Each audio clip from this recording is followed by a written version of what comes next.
spiritual, ya. Bahasa kita iman aja lah. Jadi ketika sesuatu itu tidak sesuai dengan apa yang dicontohkan oleh Rasulullah SAW, maka pasti akan muncul masalah di situ. Dan yang paling terganggu itu adalah tadi, ya, imannya, ya, ruhnya, atau mungkin hatinya. Ya. Jadi kalau orang tiap hari misalkan, masya Allah ya, subhanallah, tiap hari ditonton itu misalkan gitu ya, berita-berita buruk, atau mungkin berita korupsi, berita pembunuhan, berita pemerkosaan dan sebagainya lah, itu langsung tidak langsung Bapak sekalian akan mempengaruhi jiwanya, ya, termasuk yang mungkin teman-teman Bapak sekalian yang bekerja di BMKG gitu kan. Jadi kalau kita bicara tenang gitu kan, tenang itu kan mungkin bahasanya adalah ya cuacanya tenang gitu kan, nggak ada petir, nggak ada apa. Tapi coba kalau sesuatu yang ini, saya tidak mengatakan itu negatif, tapi tidak sesuatu yang tidak di luar normalnya kita lah. Bahkan dalam Al-Quran Allah sendiri mengatakan bahwa petir itu, ya, surat Ar-Ra'd itu kan sampai ada doanya kan, itu membuat takut gitu kan, membuat takut seseorang. Ya, dan bahkan ada beberapa umat di zaman dulu, yaitu bahkan dihancurkan oleh Allah, diazab oleh Allah dengan petir dan kilat seperti itu kan. Nah, saya katakan tadi, jadi hal-hal yang negatif atau mungkin tidak biasa kita dengar itu, misalkanlah waliyauzubillah, misalkan ada pesawat jatuh atau kapal jatuh, mungkin ada kapal jatuh, kapal karam gitu ya, atau kereta mungkin bertabrakan seperti itu. Kita aja sebagai manusia akan merasakan semacam kekhawatiran, kecemasan, ketakutan. Ya, maka tadi saya bilang tadi, ya. Jadi kalau kita mau bicara tentang sehatnya iman kita atau sehatnya raga kita ini, kita harus bicara dulu tentang bagaimana kesehatan kolbu atau hati tadi. Ya. Bagaimana Rasulullah SAW mengajarkan kepada kita semua tentang cara-cara menjaga hati tadi. Ya.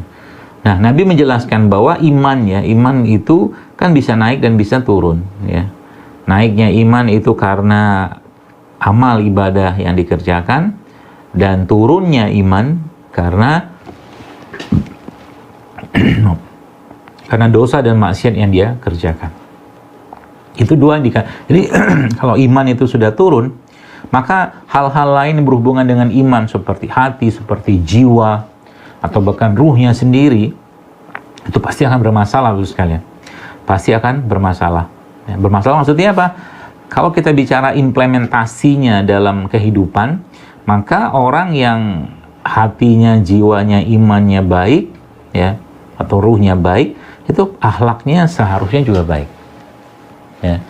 Orang-orang yang hatinya, jiwanya baik, maka otomatis akhlaknya juga baik. Karena implementasi atau mungkin bukti, ya, dari hati yang baik itu atau iman yang baik itu salah satunya adalah akhlak.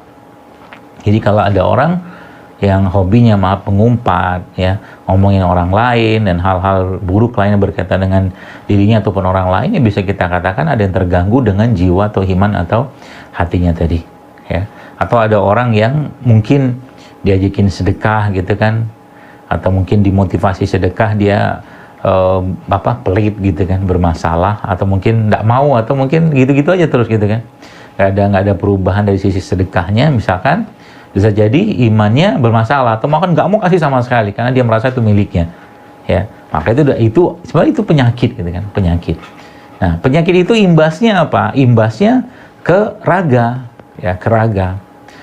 Bapak sekalian, salah satu yang perlu kita cermati, ya, bahwa emosi, ya, atau mungkin ya emosi, terutama emosi itu sangat erat kaitannya dengan raga seseorang. Orang yang sedih terus, orang yang marah terus, orang yang bawaannya benci terus sama orang lain atau apa gitu kan, nggak ada senangnya dengan orang lain, tuh raganya pasti sakit. Raganya pasti sakit. Nah, pertanyaannya bagaimana cara mengatasi tadi dengan penyakit tadi itu supaya raganya sehat? Kalau kita balik ke situ, ya, dia harus ngerti dulu, atau dia harus pelajari dulu ilmunya. Misalkan dia mengerti atau mungkin bahaya marah itu apa, ya, atau bahaya orang benci itu apa, ya mudaratnya apa gitu kan. Kemudian atau mungkin bahkan bahagia yang berlebihan pun ternyata berbahaya juga. Maka Nabi melarang kita tertawa, terbahak-bahak. Nabi melarang kita untuk marah. Marah boleh tapi dalam konteks agama. Agama dihina, agama dicaci, ya segala macam itu kita marah tuh. Ya. Benci misalkan kita boleh benci sesuatu tapi bencinya karena Allah dan hubungannya bukan benci-benci yang sifatnya itu benci-benci remeh-temeh, itu bukan itu. Ya, jadi kalau itu terkondisikan Bapak-Ibu sekalian ya, si hati, jiwa, ya, ruh tadi itu terkondisikan, maka otomatis Masya Allah, tabarakallah, raga itu pun akan sehat. Ya, raga pun akan sehat. Nah, berarti kata kuncinya apa? Jadi kalau kita mau bicara tentang kesehatan raga, maka kesehatan iman atau kesehatan hati atau kesehatan jiwa ini menjadi sesuatu yang sangat perlu dipikirkan lebih dahulu daripada raganya. Ya, mengapa konsepnya seperti itu? Karena memang begitulah yang Rasulullah SAW jelaskan kepada kita semua. Ya, bahwa sehatnya raga itu dimulai dari sehatnya hati atau kolbu dulu. Nah, kalau ditarik bahasanya lebih luas lagi, maka sehatnya raga seseorang itu bermula dari kesehatan iman dulu. Ya, imannya sehat, maka raganya sebenarnya akan ikut-ikutan sehat. Ya, seperti itu. Jadi itu dasar awalnya itu. Artinya, kalau ada seseorang yang kena penyakit fisik, misalkan lah, ada orang kena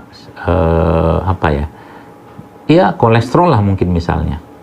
Nah, pertanyaannya, apa hubungannya dengan penyakit atau mungkin kesehatan?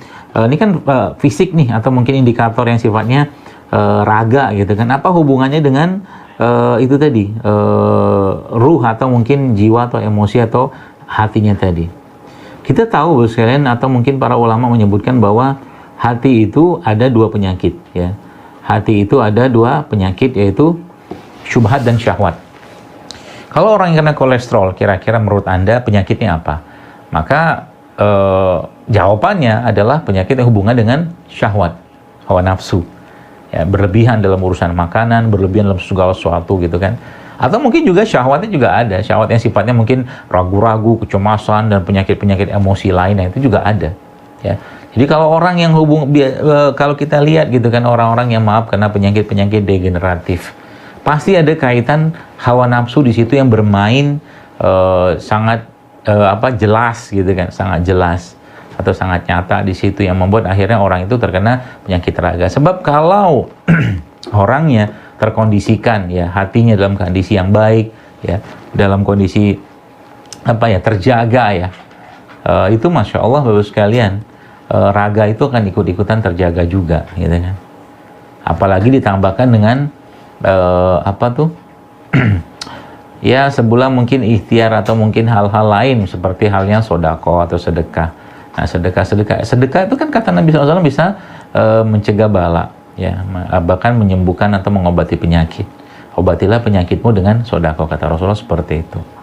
Nah, jadi itu benda yang sifatnya non fisik tapi berimbas ke fisik gitu. Jadi dalam Islam Bapak sekalian, hal-hal yang sifatnya keyakinan ya, atau keyakinan atau yang disampaikan oleh Allah pastinya dalam Al-Quran dan disampaikan oleh Nabi SAW, itu pasti ada hubungan sama raga kita ya. Contoh begini, ada orang-orang yang di Indonesia gitu ya, sakit, nggak bisa jalan mungkin, atau mungkin jalannya susah gitu kan, tiba-tiba diajakin pergi umroh gitu, atau pergi haji. Apa yang terjadi? Biasanya di haji itu semangatnya, atau mungkin di umroh itu semangatnya bisa tawaf, bisa sa'i gitu kan, bisa bolak-balik Masjidil Haram atau Masjid Nabawi ya, seperti itu ya. Artinya apa? Ada kebahagiaan hati yang dia rasakan, sebagaimana tadi pembukaan di awal yang saya sampaikan tadi ya.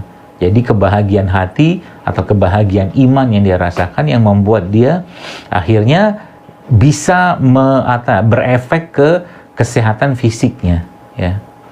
Jadi iman itu sekalian, atau jiwa kita itu, dia harus selalu dalam keadaan yang terjaga ya.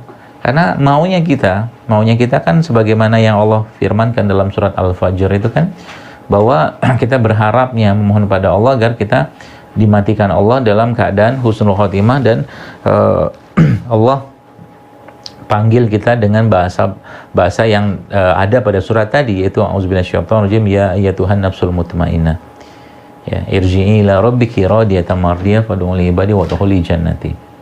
Wahai jiwa-jiwa yang tenang, ya kata Allah, masuklah atau kembalilah padaku, irji'i ila rabbiki radiyatan mardiyah, dalam ridhoku, gitu kan. Masya Allah kan. Jadi kita pengennya kayak begitu. Ya makanya saya katakan sekali lagi, kalau ada penyakit dalam diri seseorang, ya, atau kita gitu ya, maka yang paling pertama kali kita introspeksi itu justru malah hati kita, jiwa kita, atau terutama itulah dua itu, atau iman kita.